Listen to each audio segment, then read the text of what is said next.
नमस्कार, आप सभी का स्वागत है नेशनल साइंस वेब पोर्टल वैज्ञानिक चेतना में। मैं हूं आपके साथ रागिनी।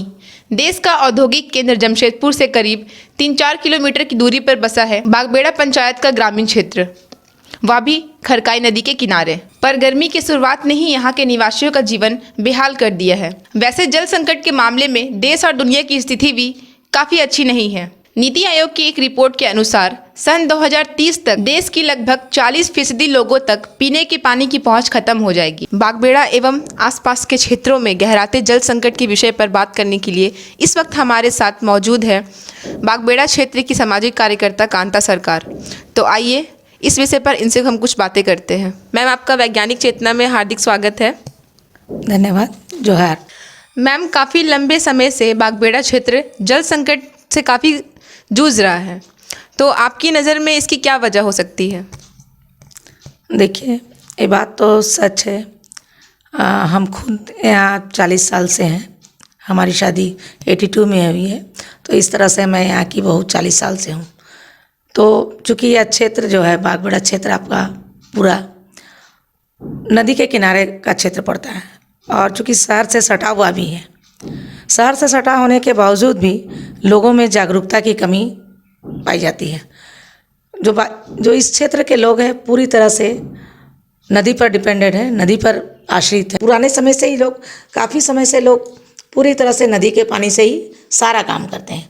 नहाना, कपड़े धोना, बर्तन धोना, खाना बनाना, हम लोग भी यही करते थे। लेकिन समय के साथ जब आबादी बढ़ते गई, घना हो गया, तो नदी का पानी अब पहले जैसा नहीं रहा। तो बहुत से लोगों ने अपना यहाँ डीप बोरिंग करा लिया, तो थोड़ा सा कम हुआ। लेकिन अभी भी कम से कम 70% लोग पानी पर आश्रित हैं। और एक तरह से कहा जाए तो जब हम लोग शहर से सटे हुए हैं, यहाँ टाटा स्टील है, सरकार की योजनाएं चलती है, शहर में पूरा तामझाम है, पानी का सप्लाई है, रेलवे कॉलोनी में पानी का सप्लाई है, हम लोग सटे हुए ग्रामवासी है, लेकिन यहाँ पानी का कोई, तो क्या कहेंगे, जागरूकता का कमी है। हम लोग अपनी बात कहीं पहुँचा नहीं पाते हैं, अपनी बात हम कहीं रख नहीं पाते हैं, या प्रशासन के पास, या ऊपर स्तर पर, या राज्य स्तर पर। जब तक हम अपनी बात ये नहीं कहेंगे कि हमें पानी की ज़रूरत है, तो हमें कौन देगा?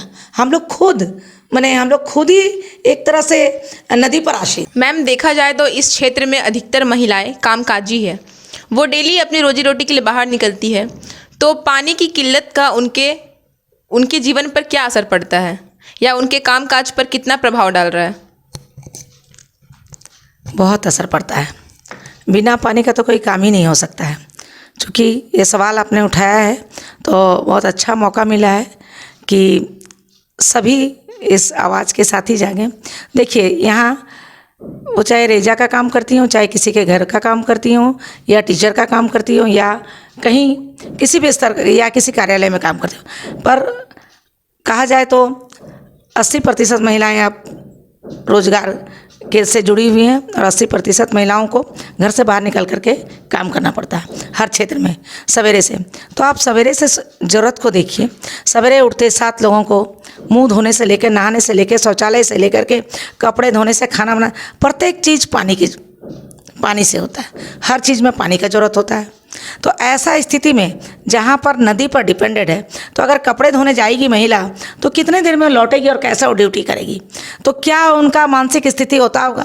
वो कैसे घर का परिस्थिति, एक तरफ वो दौड़ती हुई नदी जाती होंगी, कपड़े धोती होंगी, रात को बर्तन धो करके सोती होंगी, पानी का व्यवस्था रात से करके रखना होगा। उन्हें अस्त व्यस्त जिंदगी चलता है पानी के बिना। मैम, देखा जाए तो बागबेड़ा क्षेत्र खरकाई नदी के किनारे बसा है। खरकाई नदी में बहुत सारे नालों का गंदा पानी जाता है। फिर फेस्टिवल के दौरान बहुत सारी मूर्तियों का भसान भी वहाँ होता है, और बहुत सारे लोग अपने घर का कचरा भी नदी में जाके बहाते हैं, जिसके कारण नदी का पानी बहुत प्रदूषित हो गया है। फिर भी लोग वही पानी का इस्तेमाल कर रहे हैं। तो इसका समाधान क्यों नहीं ढूंढा जाता है? देखिए, समाधान तो किसी एक की बस की बात नहीं है। ये तो बात सही है कि खरकाई नदी के किनारे बसी है और नदी में कई नाले हैं।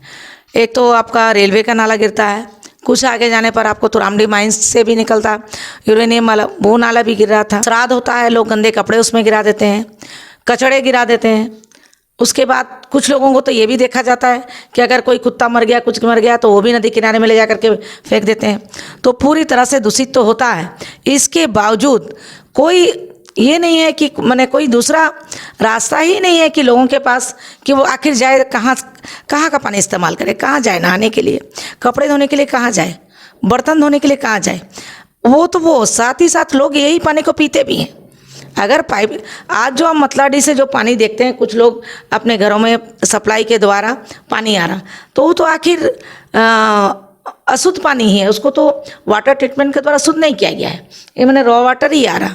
तो चलिए ठीक है, वो पानी भी तो एक तरह से रॉ वाटर ही आ रहा हो, तो प्रदूषित पानी को ही हम लोग पी रहे हैं, प्रदूषित पानी को ही। कुछ लोग जा करके नदी में सीधा डेगची या बाल्टी से डुबा करके पानी ला रहे हैं, जार से डुबा करके ला रहे हैं, कुछ लोग नल के द्वारा ला रहे हैं, लेकिन है तो पानी प्रदूषित, पूरी तरह से पानी प्रदूषित है, शुद्ध किया हुआ पानी नहीं है।